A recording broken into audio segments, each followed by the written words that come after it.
Entah mengapa, ingatan masa lalu itu kembali terbayang di saat aku sedang menunaikan kewajiban malam bersama suamiku. Ingatan yang dulu pernah kulalui bersama bapak mertuaku, kembali terlintas pada saat yang tak tepat. Sejujurnya, ada penyesalan tersendiri jika mengingat hari itu. Hari di mana aku telah terbelenggu oleh rasa yang tak seharusnya kulalui, hingga membuat hidupku dibayangi rasa bersalah pada suamiku.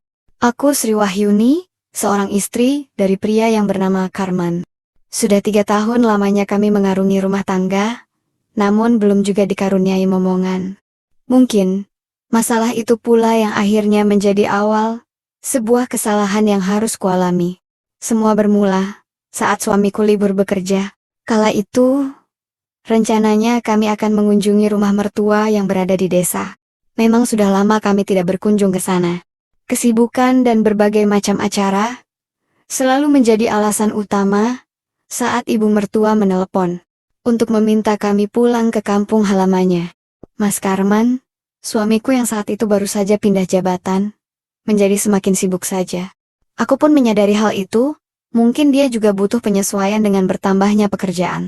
Bahkan membuat kami jarang memberi kabar pada mereka. Dek, nanti aku nganterin ibu ke rumah Bude Retno juga ya. Sepertinya ada arisan keluarga di sana. Kalau kamu nggak ikut, juga nggak apa-apa kok, ucap suamiku sebelum kami berangkat pagi itu. Aku tahu, Mas Karman mengerti tentang perasaanku, yang selalu ingin menghindar dari pertanian-pertanian keluarganya. Aku yang belum juga dikaruniai momongan, selalu menjadi bahan pertanyaan, terutama saat berkumpul dengan keluarganya. Itulah alasanku, mengapa aku enggan jika diajak ke rumah saudara. Pasti pertanyaan mereka selalu sama. Sebetulnya, Mas Karman juga sama sepertiku. Ia juga enggan jika harus menjawab seputar masalah itu. Namun, karena saat itu, ibunya yang memintanya untuk mengantarnya, jadi mau tak mau, ia pun mengiyakannya saja. Apa kata nanti aja ya mas, kataku berpura-pura tersenyum pada suamiku. Segala persiapan sudah kami selesaikan, dan waktunya kami untuk berangkat menuju rumah orang tua suamiku. 3 jam perjalanan yang dibutuhkan, hingga sampai di rumah mertuaku. Selama perjalanan, Mas Karman sesekali menoleh ke arahku. Dia seolah tahu apa yang sedang kupikirkan, dan mencoba menenangkanku. Sebenarnya, aku tak masalah jika ikut hadir di acara keluarganya. Hanya saja aku jenuh jika harus menjawab pertanyaan-pertanyaan itu. Sesampainya di sana, kami disambut antusias oleh kedua mertuaku, Pak Hendra dan Bu Warni.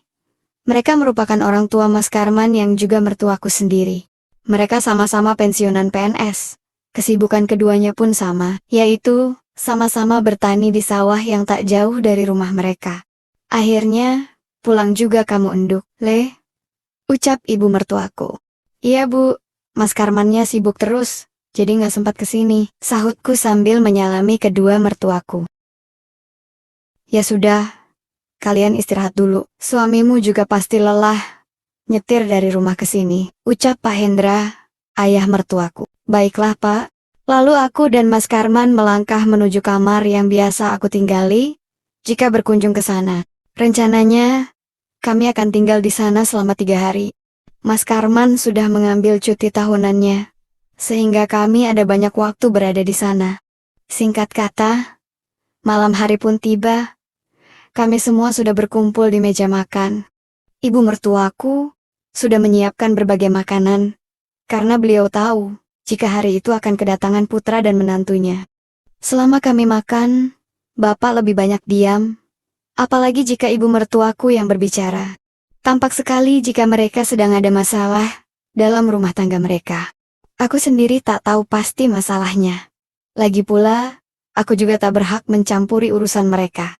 Setelah acara makan itu selesai, aku dan Mas Karman memutuskan untuk ke kamar lebih dulu. Sementara kedua mertuaku masih bersantai di ruang tamu. Malam itu, kami lalui seperti biasa, sama seperti malam sebelumnya. Mas Karman lebih dulu terlelap, karena lelah setelah perjalanan tadi. Begitu pula denganku, yang ikut menyusul. 1 jam setelahnya. Esok paginya, tampak Mas Karman sudah bersiap untuk mengantar ibunya ke acara arisan keluarga.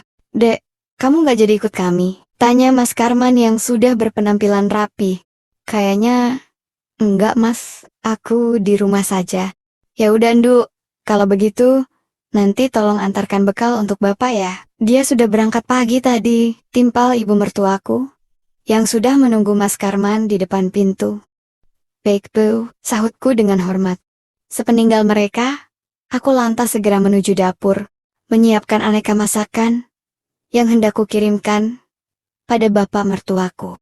Dan saat jarum jam menunjuk ke angka 10, aku bergegas mengantar bekal itu pada bapak mertuaku. Sesampainya di sana, tampak Pak Hendra masih sibuk memantau sawahnya. Dari jauh, kupanggil beliau untuk sarapan terlebih dahulu. Pak, makan dulu. Sri bawain bekal untuk Bapak. Iya Nduk, letakkan saja di situ, sahutnya, sambil menunjuk pondok di tepi sawah.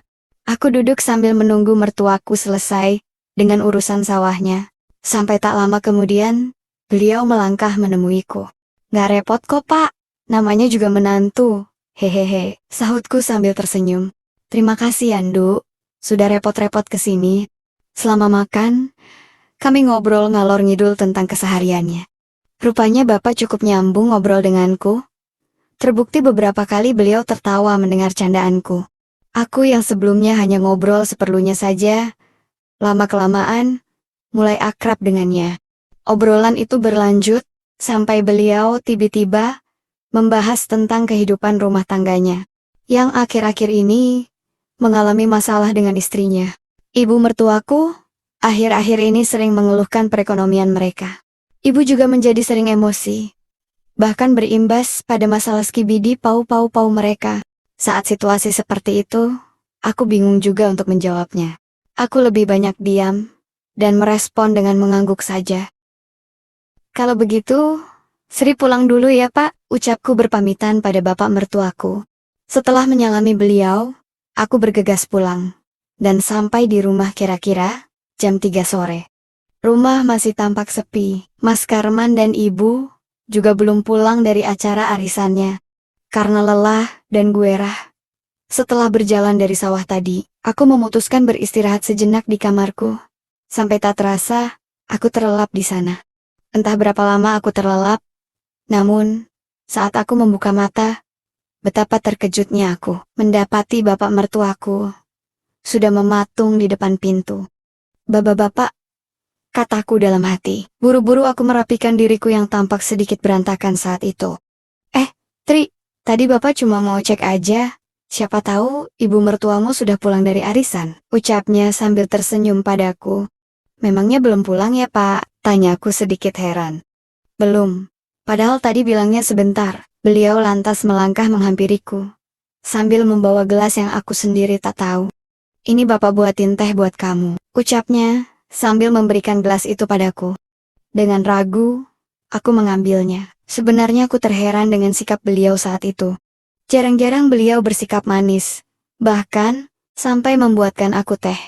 Namun aku berpikir, mungkin hal tersebut merupakan bentuk perhatiannya.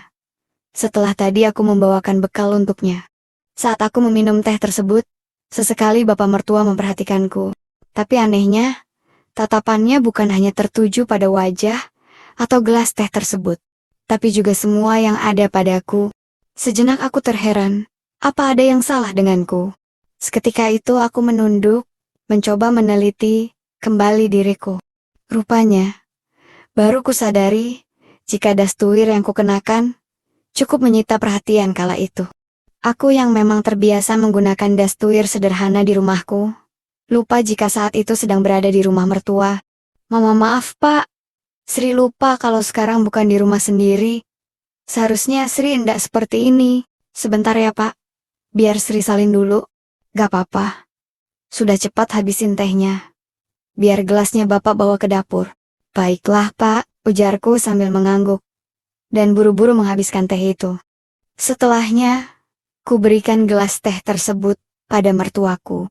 Tapi, bukannya mengambil gelasku, ia justru menggenggam tanganku sejenak. Harusnya aku segera menarik tanganku. Tapi, yang ada aku malah terpaku. Sampai Bapak tersadar dengan sikapnya itu. Maafin Bapak Sri, ujar Bapak mertua, salah tingkah. Sementara aku masih terdiam, merasa ada yang aneh pada diriku. Ya sudah, Bapak ke dapur dulu. Aku masih diam memperhatikan bapak mertua meninggalkanku.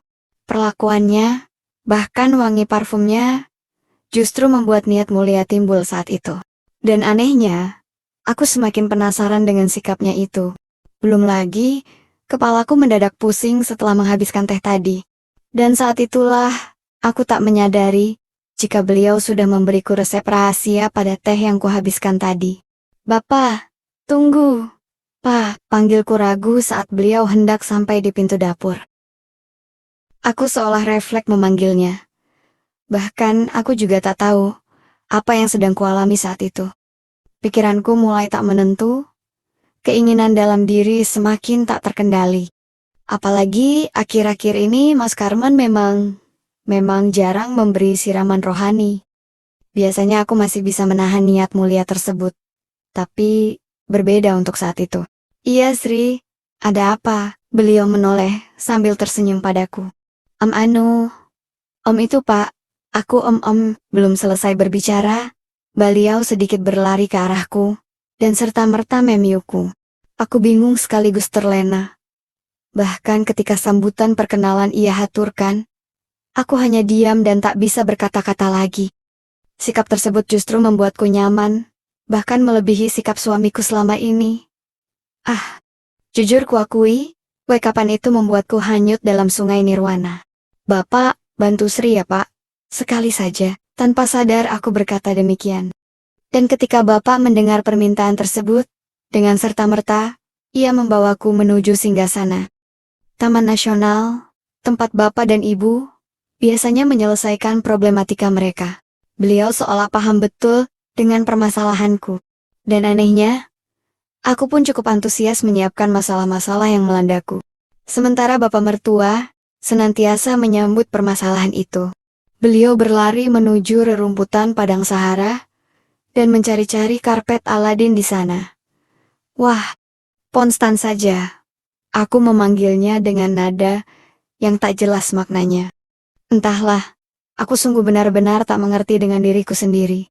Bahkan, dengan sendirinya aku mengambil perahu layar, bapak mertua, lalu meletakkan pada wadiahnya. Jujur kuakui, aku hanyut dalam aliran sungai Papua Nugini. Bahkan bencana banjir bandang yang memang jarang terjadi, akhirnya saat itu dilalui. Entah berapa lama rapat paripurna jabatan berlangsung di Istana Negara. Namun yang pasti, masalah yang selama ini dialami, akhirnya selesai, tanpa ada beban lagi. Semua berlalu begitu saja, meskipun setelahnya, aku sadar dengan apa yang dialami, tapi aku tak bisa hanya menyalahkannya. Karena aku juga berperan dalam penyelesaian masalah yang ada. Sejak itu, baik aku dan Pak Hendra memilih untuk merahasiakan hal tersebut. Bukan apa-apa, tapi keputusan itu bertujuan untuk menjaga keutuhan rumah tangga masing-masing. Mas Karman pun juga tak pernah menaruh curiga. Sebab, setiap kali ia mengajakku pulang ke rumah mertua, aku selalu membuat alasan agar tak pergi ke sana. Aku sendiri merasa lega, karena setidaknya aku bisa menghindar dan tak bertemu dengan bapak mertua. Namun rupanya semua itu tak berlangsung lama, dan umur pun tak ada yang tahu kapan berakhirnya. 3 bulan setelah peristiwa tersebut, bapak mertuaku meninggal dunia karena suatu penyakit yang entah tak tahu apa sebabnya. Jujur saat itu aku bahagia, tapi anehnya, ada pula rasa bimbang memikirkan nasibku ke depannya. Karena sebenarnya, tanpa sepengetahuan suamiku, aku Halimah. Dan aku yakin, hal itu hasil jerih payah mertuaku. Itulah kenangan yang pernah kulalui beberapa tahun yang lalu. Kini setelah 2 tahun berlalu, kenangan itu masih tersimpan di benakku. Aku tak bisa melupakannya. Apalagi setelah hadir anggota baru di rumahku, yaitu putraku, yang lebih mirip dengan kakeknya. Sekian cerita dariku, ambil hikmahnya dan buang buruknya. Karena pada hakikatnya, manusia memang tak luput dari kesalahan. Namun dari kesalahan itu, setidaknya kita bisa belajar lebih hati-hati dalam menjalani kehidupan ke depannya.